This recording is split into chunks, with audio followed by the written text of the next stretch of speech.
क्या आपके पास 1 लाख रुपया है? क्या आप उस 1 लाख से चंद सालों में करोड़ों बनाना चाहते हैं? लेकिन आपको समझ नहीं आ रहा कि चंद सालों में यह करें कैसे। परेशान ना हो, हमारे पास इसका तरीका है। क्यों नहीं आप नौकरी की बजाय बिजनेस ट्राई करें। इसमें ज्यादा नहीं, आपको बस कुछ एक साल लगेंगे और आप माला माल हो जाएंगे। हो सकता है तब तक आपके ये 1 लाख करोड़ों में बदल चुके हों। ये क्या उल्टी सीधी बातें कर रहे हो भाई?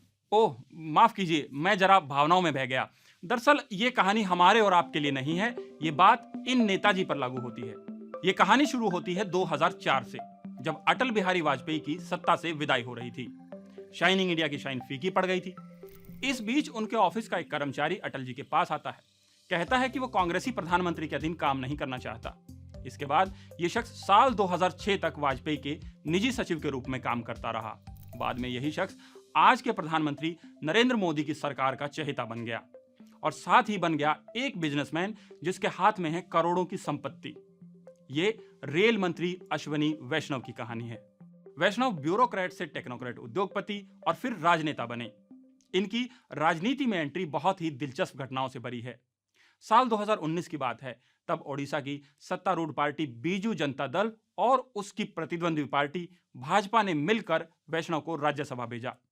आमतौर पर ऐसा कम ही होता है कि दो विरोधी पार्टियां एक ही आदमी को राज्यसभा भेजें, पर नवीन पटनायक के शब्दों में इसे गलतफहमी I think there was some confusion about Mr. Ashwini Vaishnav. या पल भर का गठबंधन, जो मर्जी कहिए, वैष्णव की एंट्री हो चुकी थी। संसद में जब वैष्णव के अनुभव की तारीफ हो रही थी, तब डेरेक ओब्रायन ने ये कहा, You've had a lot of experience, railway minister, first as a bureaucrat and then with Adla infrastructure. So these are all good experiences for you. आपने ध्यान दिया हो तो ब्रायन ने यहां एक कंपनी का जिक्र किया, एडलर।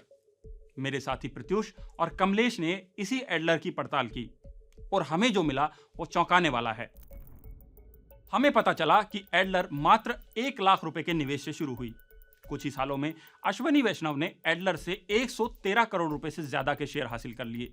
इस कंपनी का राजस्व 6 सालों के भीतर 45 लाख रुपए से बढ़कर 323 करोड़ रुपए से ज्यादा हो गया। हमारे हाथ लगे दस्तावेज बताते हैं कि 2019 आते आते एडलर की कमाई का बहुत सारा हिस्सा इसके निदेशकों वैष्णव और उनकी पत्नी सुनीता को दिए जाने वाले वेतन पर खर्च हो रहा था। आपके मन में सवाल आएगा कि कंपनी ऐसा क्या कर रही थी। जान लीजिए, एडलर सिर्फ एक कंपनी त्रिवेणी अर्थ मूवर्स को अपनी सर्विस दे रही थी। त्रिवेणी एक खनन यानी माइनिंग कंपनी है। इसका मालिकाना हक बी प्रभाकरण के हाथ में है। वो अलग बात है कि इस खनन कंपनी पर भी कई तरह के आरोप लगते रहते हैं, लेकिन इन आरोपों की परछाई वैष्णव की कंपनी एडलर पर पड़ती नजर नहीं आती। जो नजर आता है वो ये कि आने वाले सालों में त्रिवेणी और एडलर कंपनी के बीच संबंध और गहरे हुए, साथ ही एडलर का मुनाफा भी कई गुना बढ़ गया। वैष्णव ने खनन कंपनियों से अपने इन संबंधों को छिपाया भी नहीं। जैसा कि मार्च 2021 में जब खदान और खनिज संशोधन विधेयक पर बहस हो रही थी, तब इसकी शुरुआत उन्होंने एक डिस्क्लेमर से की।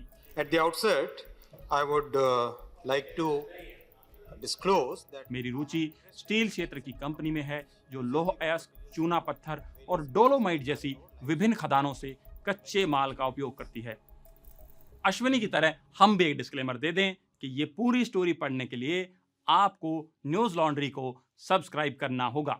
मैं तो बस यहाँ आपको इसकी एक झलक दे रहा हूँ। इस तरह की गहन खोजी खबरों के लिए हमें समय और पैसे दोनों की जरूरत पड़ती है।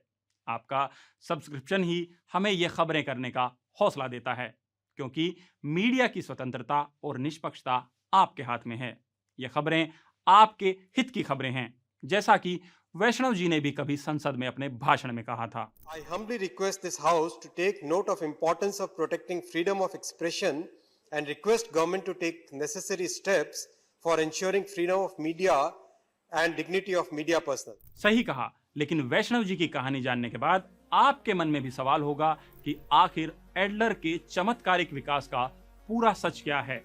वैष्णव ने इस कंपनी से पैसा और पैसे से बाकी कंपनियां कैसे बनाई। क्यों वैष्णव की कमाई देखकर ऐसा लगता है कि मानो वो कोई पारस पत्थर हैं, वो जो छू लेते हैं उसे सोना बना देते हैं। ऐसे ही और भी ना जाने कितने सवाल आपके मन में उठ रहे होंगे। तो इन सवालों के जवाब जानने के लिए मेरे साथी प्रत्युष दीप और कमलेश झा की ये रिपोर्ट पढ़िए। ये रिपोर्ट केवल हमारे सब्सक्राइबर्स के लिए ही उपलब्ध है और हमारे प्लान मात्र 499 रुपए से शुरू हो रहे हैं। तो न्यूज़ लॉन्ड्री को सब्सक्राइब करिए और गर्व से कहिए, मेरे खर्च पर आज़ाद हैं खबरें।